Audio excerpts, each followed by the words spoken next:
আজকে হাজার হাজার মানুষকে তারা গ্রেফতার করে। দেশনেত্রী বেগম খালেদা জিয়া তাকে তারা অন্যায়ভাবে মিথ্যা মামলায় আটক করে রেখেছে প্রায় 6 বছর ধরে। আজকে আমাদের লক্ষ লক্ষ মানুষের বিরুদ্ধে মিথ্যা মামলা, 60 লক্ষের উপরে মানুষের বিরুদ্ধে মামলা হয়েছে।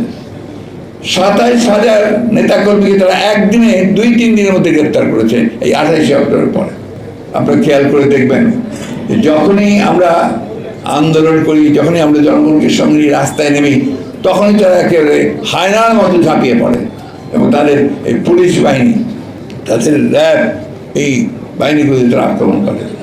আজকে বেনজির সাহেব, তিনি ছিলেন পুলিশ বাহিনীর প্রধান, র্যাবের প্রধান, তার বিরুদ্ধে যখন সমস্ত কাগজ পত্রিকাগুলোতে তার অপকীর্তি, তার চুরি, তার দুর্নীতি বেরিয়ে আসছে, তখন আওয়ামী লীগের সাধারণ সম্পাদক সাহেব বলছেন সে কি আওয়ামী লীগ করে। উনি আওয়ামী লীগের নাম ছিল কিনা জানি না, কিন্তু আওয়ামী লীগকে ডিফেন্ড করবার জন্য, তাকে ক্ষমতায় রাখার জন্য তিনি তার সর্বশক্তি নিয়োগ করেছেন। কারণ ওই নির্বাচনের সময় তিনি র্যাবের ডিজি ছিলেন, সেই সময় পরিষ্কার প্রকাশ্যে বলেছেন যে সেই সরকারকে, সেই দলকে ভোট দিয়ে যারা উন্নয়ন করতে যাচ্ছে, তাদেরকে আমরা উন্নয়নের পক্ষে আছি। যত রকম করে পারে বিরোধী দলকে সে নির্যাতন করেছে। তারা বেআইনিভাবে হত্যা করেছে, জুডিশিয়াল কাস্টডিতে হত্যা করেছে, গুম করেছে, খুন করেছে এবং মিথ্যা মামলা দিয়ে, এই গায়েবী মামলাটা আমরা তো সেই সময়কার তৈরি সমস্ত।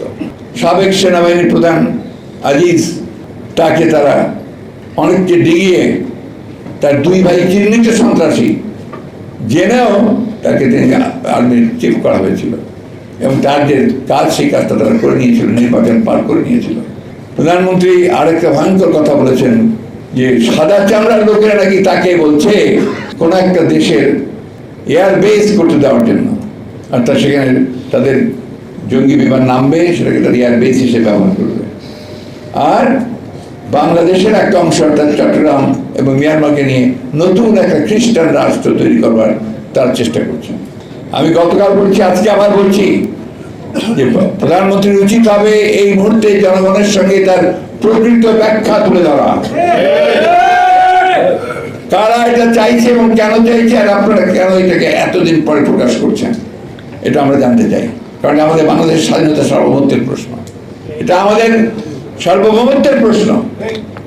আপনাদের হাতে স্বাধীনতা কোনোদিনই নিরাপদ না। আপনাদের এর আগের পররাষ্ট্রমন্ত্রী তিনি তো বলেই বললেন পাশের একটা দেশের ব্যাপারে যে তাদের সঙ্গে তাদের সম্পর্ক হচ্ছে স্বামী স্ত্রীর সম্পর্ক।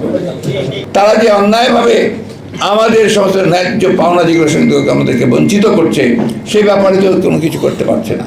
আমাদের পানির হিস্সা দেয় না, আমাদের তিস্তা পানির হিস্সা দেয় না, ফারাক্কার হিস্সা দেয় না। 154টা নদী, অবিভক্ত নদী, সেই নদীগুলোর আমরা পানির হিস্সা পাই না। সীমান্তে আমাদের হত্যা হয়, সেই সম্পর্কে একটা টু শব্দ করে না।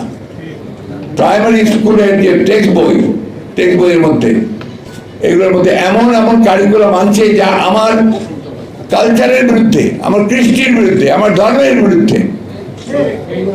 এইগুলো আমাদের কখনোই কোনো কালে আমরা এভাবে চিন্তা করিনি।